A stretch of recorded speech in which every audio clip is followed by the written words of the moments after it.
মুখ্যমন্ত্রী তুই তো জীবন তলায় বোম বাঁধিস, তাহলে তার থেকে বড় আর জঙ্গি কে হতে পারে? কোন নটোরিয়াস ক্রিমিনাল বলবে জঙ্গি, সেটা আমাদের মেনে নিতে হবে। হ্যাঁ, কাকের মাংস খায় না, কিন্তু একমাত্র পার্টি তৃণমূল, তার তৃণমূলের মাংস খায়। উপহার দেব, তিনি হচ্ছেন নওশাদ সিদ্দিকী। তার প্রমাণ আপনারা আজকে এখানে রাখছেন। আর সেখানে নওশাদ সিদ্দিকীকে কোন নটোরিয়াস ক্রিমিনাল বলবে জঙ্গি, সেটা আমাদের মেনে নিতে হবে। হ্যাঁ, তার উত্তর কি আপনারা দেবেন না? একটা প্রখ্যাত নটোরিয়াস ক্রিমিনাল, পরীক্ষিত নটোরিয়াস ক্রিমিনাল পশ্চিমবঙ্গে এবং ভারতবর্ষের মাটিতে, যেটা আইন সিদ্ধ ক্রিমিনাল হিসেবে চিহ্নিত হয়েছে এবং যাকে জঙ্গি হিসাবে আখ্যায়িত করেছে আমাদের পুলিশ মন্ত্রী, মুখ্যমন্ত্রী। তুই তো জীবন তলায় বোম বাঁধিস, তাহলে তার থেকে বড় আর জঙ্গি কে হতে পারে? তাকে জিজ্ঞাসা করবেন তার লোকদের, জঙ্গি ডেফিনেশনটা কি, কোন ডেফিনেশন জঙ্গি?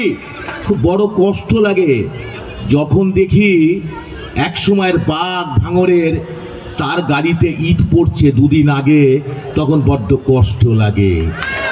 কাকের মাংস খায় না, কিন্তু একমাত্র পার্টি তৃণমূল, তার তৃণমূলের মাংস খায়। সেটা প্রমাণ করছে পশ্চিমবঙ্গের মাটিতে প্রতিদিন। মাননীয় মুখ্যমন্ত্রী, আপনি বলুন তো 11 সালে ক্ষমতায় আসার পর যদি সবচাইতে বেশি কোন দলের কর্মী খুন হয়েছে, সে আপনি হিসাবটা বলবেন তৃণমূল। কারা খুন করেছে? তৃণমূল। তা কারা চুরি করেছেন? তৃণমূল। খুন হয়েছে চুরির হিস্সা না পাওয়ার দায়ে, জেল খাটছে কে? তৃণমূলের মন্ত্রীরা। এরপরেও আপনি বলছেন জনগণ আমার সাথে আছে। 26 সাল তার উত্তর দেবে।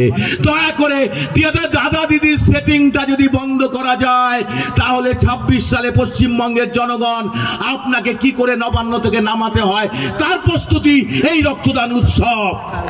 সুতরাং ভাববেন না আমরা চুপ করে বসে থাকব। নওশাদ সিদ্দিকী আপনাদেরকে যে উপহার দিয়েছে, যে প্রথমে এখানে তিনি জেতার পরেই তিনি উপহার দিয়েছেন আপনাদের, যে সন্ত্রাসহীন ভাঙড় তৈরি করব, রক্তপাতহীন ভাঙড় তৈরি করব, তার নিদর্শন প্রতি বছর তিনি রাখছেন।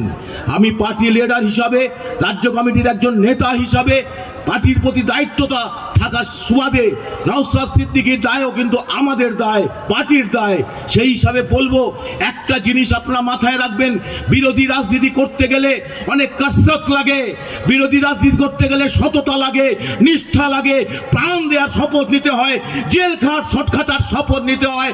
তার একটাই কারণ, আগামী দিনটাকে সুন্দর করে তোলবার জন্য স্বপ্ন দেখতে জানতে হয়। যে মানুষ স্বপ্ন দেখতে জানে না, সে রাজনীতি করতে পারে না, সে দেশকে ভালোবাসতে পারে না, সে তার পরিবারকেও ভালো রাখতে পারে না।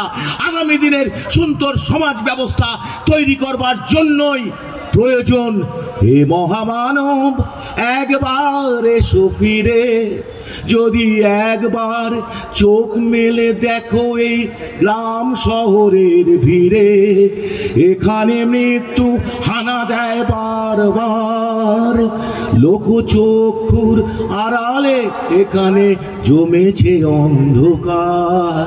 হে মহামানব একবার ভাঙড়ে এসো। সেই মহামানব বসে আছে আপনাদের মাঝে। যদি সেই মহামানবের হাতে ক্ষমতা তুলে দেন, পশ্চিমবঙ্গের নতুন যুব সমাজের আইকন হিসাবে আগামী দিন পশ্চিমবঙ্গকে কিভাবে তৈরি করতে হয় আইএসএফ জানে, আইএসএফ এর চেয়ারম্যান জানে। প্রতিদিন আপনাদের মধ্যে কাজ করতে করতে উনি যেমন শিখছে, আমরা তেমন শিখছি, আপনারা শিখছেন, শেখার শেষ নেই।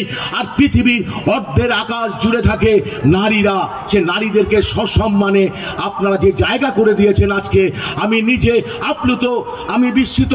কারণ আমার প্রথম রক্তদান হয়, আমি শুটার ছিলাম, রাইফেল শুটার ছিলাম। সেই শুটিং করতে করতে 18 বছর বয়সে প্রথম রক্তদান দিই। তারপরেই রক্ত দিতে চলে যাই ভেলোরে, বেড টু বেড। তখন আমার সাথে 2 জন লাগবে, আমি হাতে পায়ে ধরে 2 বন্ধুকে নিয়ে গেছিলাম সেই চেন্নাইতে ভেলোরে রক্ত দিতে। তারপর থেকে 2006 সাল অবধি ইচ্ছা ছিল সেঞ্চুরি করার, কিন্তু গলব্লাডার স্টোন অপারেশন হলো, জন্ডিস হলো, আটকে গেলাম 48-এর দোরগোড়ায়।